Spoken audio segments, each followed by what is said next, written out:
തിലകൻ എന്ന വ്യക്തിയെക്കുറിച്ച് ചേച്ചിക്കുള്ള എന്തെങ്കിലും വേറെ ഓർമ്മകൾ അങ്ങനെ എന്തെങ്കിലും ഉണ്ടോ? അത് ഒരു മുൻചുണ്ടി, ദേഷ്യം, പിന്നെ മുറുമുറുക്കൽ ഒക്കെ ഉണ്ട്. അത് ഇഷ്ടം പോലെ ഉണ്ട് കയ്യിൽ. അതിൻ്റെ ഒരു ഇതാണ് ഞങ്ങൾ പിണങ്ങിയിരുന്നെന്ന് പറഞ്ഞില്ലേ, ആ പിണങ്ങിയിരുന്ന സമയത്ത് ആദ്യമായിട്ട് ചെയ്യാൻ പോകുന്ന പടമായിരുന്നു സ്ഫടികം ഭദ്രൻ്റെ. അതല്ലേ ആദ്യം ചെയ്തത്? അതെ. അപ്പം എൻ്റെ അടുക്ക വന്നിട്ട് ഒരു ഇങ്ങനെ ഡേറ്റ് ഗാന്ധിമതി ബാലനായിരുന്നു ആദ്യം പറഞ്ഞത്. ബാലൻ വന്ന് പറഞ്ഞു, ചേച്ചി നല്ല വേഷമാണ്, ചെയ്യണം കേട്ടോ, തിലകൻ ചേട്ടനാണ് കൂടെ. അപ്പോൾ ഞാൻ പറഞ്ഞു അയ്യോ എന്ന് പറഞ്ഞു. അപ്പം ബാലൻ പറഞ്ഞു ഇല്ല. ഞാൻ ചോദിച്ചു തിലകൻ ചേട്ടന് ഞാനാണെന്ന് പറഞ്ഞാൽ അഭിനയിക്കുമോ, എനിക്ക് പേടിയുണ്ട്. എന്താ? ഞാൻ പറഞ്ഞു ഞങ്ങളിങ്ങനെ പിണങ്ങിയിരിക്കുമോ, അതുകൊണ്ട് എനിക്ക് അറിഞ്ഞുകൂടാ അഭിനയിക്കുമെന്ന്. ഇല്ല. ഞാൻ അപ്പം പറഞ്ഞു എനിക്ക് കുഴപ്പമൊന്നുമില്ല, തിലകൻ ചേട്ടന് കുഴപ്പമില്ല, എനിക്ക് കുഴപ്പമില്ല. അദ്ദേഹത്തിൻ്റെ അടുക്ക ചോദിച്ചപ്പം പറഞ്ഞു ആർട്ടിസ്റ്റൊന്നും പുള്ളി ചോദിച്ചിട്ടില്ല, അങ്ങനെ അങ്ങ് വിട്ടു. അത് കഴിഞ്ഞ് ലൊക്കേഷനിൽ ചെന്നു. അപ്പോൾ രാധാകൃഷ്ണൻ എന്ന് പറഞ്ഞിട്ട് തിരുവനന്തപുരത്തുള്ള ഒരു പയ്യനാണ് അതിൻ്റെ പ്രൊഡക്ഷൻ എക്സിക്യൂട്ടീവിൻ്റെ കൂടെ വർക്ക് ചെയ്യുന്നത്. അപ്പോൾ തലേ ദിവസം തന്നെ ഞാൻ ലൊക്കേഷനിൽ ചെന്നു. രാവിലെ രാധാകൃഷ്ണനോട് പറഞ്ഞു 4 മണിക്ക് റെഡി ആവണമെന്ന്. ഞാൻ ചോദിച്ചു അയ്യോ 4 മണിക്കൊക്കെ എന്തിനാണ്, ഞാൻ വന്ന് വേണോ ഇനി അവിടെ അടിച്ചു വരാനൊക്കെ? തിലകൻ ചേട്ടൻ പറഞ്ഞു ചേച്ചി KPS ലളിത വന്നാലേ വരത്തുള്ളെന്ന് ലൊക്കേഷനിൽ. അപ്പോൾ എൻ്റെ വിചാരം എന്താണെന്നറിയാമോ, റൂമിലിരിക്കുന്നുണ്ടാവും, എന്നിട്ടായിരിക്കും അങ്ങോട്ട് വരണം, അതുകൊണ്ടായിരിക്കും എന്ന് വിചാരിച്ചു.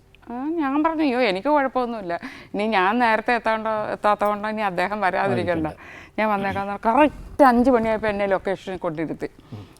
ഞാൻ രാധാകൃഷ്ണൻ എന്തിയാ തിലകൻ ചേട്ടൻ ഇപ്പോൾ വരുമോ? ചേച്ചി ഇവിടെ വന്ന് ഇരുന്നതിന് ശേഷം വേണം തിരുവനന്തപുരത്തിന് വിളിക്കാനെന്ന്. ഇത് ലൊക്കേഷൻ എവിടെയായിരുന്നു? കോട്ടയത്ത്. ഇവിടെ ലൊക്കേഷൻ വന്നാലും ഇനി തിരുവനന്തപുരത്ത് പുറപ്പെടുകയുള്ളൂ. KPS ലളിത അവിടെ വന്ന് ഇരുന്നിട്ട് ഞാൻ ഇവിടുന്ന് പുറപ്പെടുകയുള്ളൂ എന്ന് പറഞ്ഞു. ഞാൻ ഒരു മഹാഭാവി എന്നെ ഇങ്ങനെ പറഞ്ഞു. എന്നിട്ട് 3-3:30 വരുന്നിടം വരയ്ക്ക് എന്നെ അവിടെ ഇരുത്തി.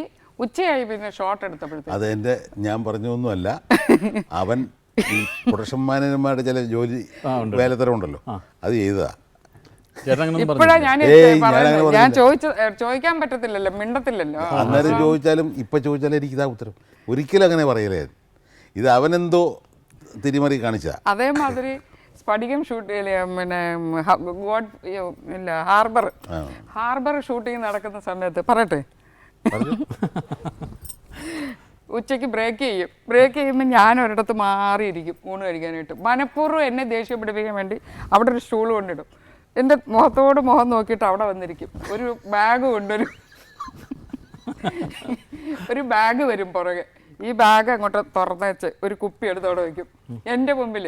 എന്നിട്ട് ഗ്ലാസ്സും എടുത്ത് വയ്ക്കും, ഇത് വെള്ളം എടുത്ത്. എന്നിട്ട് എൻ്റെ മുഖത്തോട്ട് നോക്കി വെച്ച് ഇങ്ങനെ തിരിച്ചു പറയും ഡോക്ടർ പറഞ്ഞിട്ടുണ്ട് ഉച്ചയ്ക്ക് കഴിക്കണം.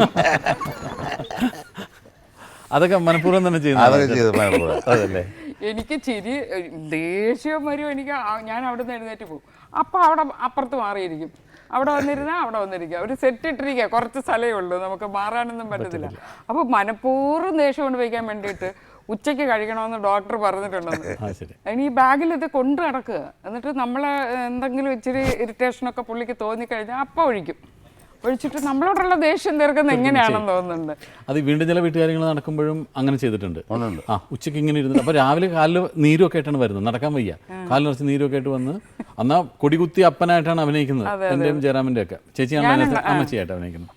അപ്പോൾ ഈ ഉച്ചയ്ക്ക് ഇതുപോലെ തന്നെ ഇത് തുടങ്ങുന്ന സമയത്ത് സത്യേട്ടൻ എൻ്റെ അടുത്ത് വിളിച്ച് പറഞ്ഞു, അങ്ങേരെ ഇനിയിപ്പോൾ എന്തൊക്കെ ചെയ്താലും ഉച്ചയ്ക്കല്ല നേരം വിളിക്കുമ്പോൾ തൊട്ട് ഇതെല്ലാം ചെയ്താലും അങ്ങേരുടെ പോർഷനൊക്കെ ഓക്കെ ആയിരിക്കും. എവിടെ വന്ന് നിൽക്കണം, എവിടെ നോക്കി ഡയലോഗ് പറഞ്ഞ് എന്ത് പറഞ്ഞ എല്ലാം കൃത്യമായിട്ട് ചെയ്യും. പക്ഷേ നിങ്ങളെ കുഴപ്പിക്കും, എന്നെയും ജയറാമിനൊക്കെ. അതായത് വന്ന് നിന്നിട്ട് നിങ്ങളെവിടെ നോക്കി അത് പറഞ്ഞത് ഇങ്ങനെ നമ്മളെ ചൊറിഞ്ഞുകൊണ്ടിരിക്കും.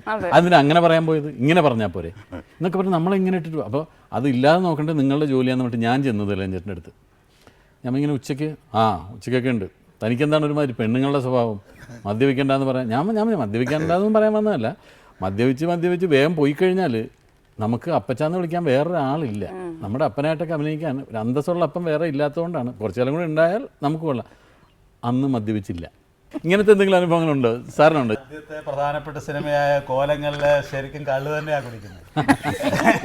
അഭിനയിക്കുന്ന കള്ള് തന്നെയാണ് കുടിക്കുന്നത്. അതിനകത്ത് ഒന്നിച്ച് 2 കുപ്പി കള്ള് മോൻ തിന്നുകൊണ്ട് അത് കുപ്പിയോടെ എടുത്ത് തുടർച്ചയായിട്ട് ഒറ്റ ഷോട്ടിൽ അടിക്കുകയാണ്. ആ ശരി. അതുപോലെ അത് അതിന് റീടേക്ക് വരും. അയ്യോ. റീടേക്ക് വരുമ്പോൾ വീണ്ടും അതുപോലെ ചെയ്യണമല്ലോ. ആ ശരി. അങ്ങനെ ചെയ്തിട്ടുണ്ട്. മദ്രാസിൽ നിന്ന് ഫ്ലൈറ്റിൽ പിന്നെ കൊച്ചിയിൽ ഇറങ്ങിയിട്ട് ഞങ്ങൾ ഒരു കോഴിക്കോടിനൊരു വരവുണ്ടായിരുന്നു, സത്യൻ്റെ പടമായിരുന്നു അല്ലേ. അയ്യോ ദൈവമേ, കാറിൽ പോകുന്നെങ്കിൽ ജീവൻ പണയം വെച്ച് വേണം പുള്ളിയുടെ കൂടെ. എന്താ ഒരു പോക്കെന്നറിയാം. അപ്പം ഇങ്ങനെ പോയി പിന്നെ നമ്മൾ പ്രദർശന സമയത്ത് ഷൂട്ടിങ്ങിന് ചെന്നപ്പോഴത്തേക്ക് കൊണ്ടൊരു ദിവസം ഞൊണ്ടിക്കൊണ്ട് വരുന്നു. എന്താന്ന് ചോദിച്ചാൽ പറയാം, വണ്ടി ഏതോ ഒരു മരത്തെ പോയി കയറിയെന്ന്. വണ്ടി കയറിയെന്ന് അങ്ങനെയല്ലേ പറഞ്ഞു. വണ്ടി മരത്തേൽ പോയി കയറിയ പോലും. മരം ഇങ്ങോട്ട് വന്നതാണ്. അത് ജോർജാസൻ്റെ ഒരു ഷൂട്ടിങ്ങിന് സംഭവിച്ചിട്ടുള്ള പാലായിലൊരു പാറയെ പോയി ഇടിച്ച്. ശരി. ഇരകൾ ഷൂട്ട് ചെയ്തു. അത് ചേട്ടൻ ഡ്രൈവിങ്ങിൽ അങ്ങനെയാണല്ലേ ഭയങ്കര? അല്ലല്ല, അന്നും വെളുക്കുന്നവരെ അതിൻ്റെ ക്ലൈമാക്സ് എടുക്കായിരുന്നു. ഞാൻ ക്യാമറയുടെ മുമ്പിലൊക്കെ ഇരുന്ന് ഉറങ്ങിയായിരുന്നു. ക്ലൈമാക്സ് കഴിഞ്ഞിട്ട് അവിടുന്ന് അപ്പൂട്ടിയുടെ വീട്ടിൽ വന്ന് അവിടെ നിന്ന് വണ്ടി എടുത്തപ്പോൾ ശ്രീവിദ്യ ചോദിച്ചു, നിങ്ങൾ ഒറ്റയ്ക്ക് ഓടിച്ചുകൊണ്ട് പോകാൻ പോകണോ? അതെ, പലയിടത്തും കൊണ്ട് കുത്തിക്കയറ്റും മനുഷ്യ, ഒരു ഡ്രൈവറെ വിളിച്ചുകൊണ്ട് പോകും. ഉടനെ സുകുമാരൻ വന്നു. സുഖു ഒരു ഡ്രൈവറെ കൊടുത്തില്ല അവൻ ചേട്ടന്. ഉടനെ സുകുമാരൻ, ഡ്രൈവറൊന്നും ഇല്ല ഇവിടെ അങ്ങനെ. അപ്പം ഞാൻ പറഞ്ഞു വേണ്ട, ഞാൻ പോയിക്കോളാന്ന് പറഞ്ഞ് ഞാൻ പോയതാ. ഈ ഓരോ അടി വണ്ടി ഓടുമ്പോഴും ശ്രീവിദ്യ പറഞ്ഞോ പലയിടത്ത് കൊണ്ട് കുത്തിക്കയറ്റുന്നത്. പൊൻകുന്നം കഴിഞ്ഞിങ്ങോട്ട് വന്ന് പാലായിലോട്ട് കയറി ഒരു കയ്യാലയിലൊരു ഒരു പാറ ഉണ്ടായിരുന്നു, ആ പാറ പോയി ഇടിച്ച് പെടലി വെട്ടിപ്പോയി. വേറൊന്നും പറ്റിയില്ല.